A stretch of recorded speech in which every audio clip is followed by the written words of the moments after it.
सकाळी सकाळीच राजदरबार भरलेला असतो. अकबर आणि बिरबल आपापल्या स्थानावर ते बसलेले असतात. राजदरबारात वेगवेगळ्या विषयावर चर्चा चालू असते.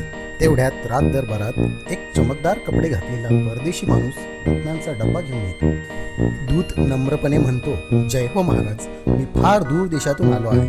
आमच्याकडे अशी रत्ने आहेत की या जगात कुणाकडेही नाही. हे पहा एक नमुना. तो एक चमकदार हिरा अकबरासमोर ठेवतो. अकबर आश्चर्याने, वा, हे तर अद्भुत आहे. खरंच अशी रत्ने तुम्ही आणखी आणू शकता का? दूत, हो नक्कीच महाराज.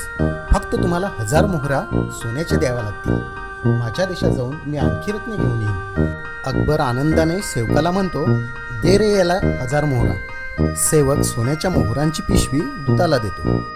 बिरबल हलक्या आवाजात अकबराकडे झुकून, महाराज, इतक्या मोठ्या व्यवहारासाठी फक्त एक रत्न बघून इतकी रक्कम देणे योग्य वाटत नाही का तुम्हाला? ओळख पालक नाही, कुठलीच हमी नाही.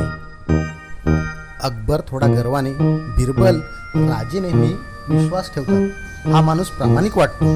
दुसऱ्या दिवशी दरबारात वातावरण सामान्य आहे. कारभार सुरू आहे. अकबर विचारमग्न होतो. अकबर बिरबलाला म्हणतो, बिरबल, तुला एक महत्वाचं काम देतो. आपल्या राज्यात जे मूर्ख लोक आहेत त्यांची यादी तयार कर. बिरबल हसत, हो महाराज, उद्याच तुमच्या समोर सादर करेन.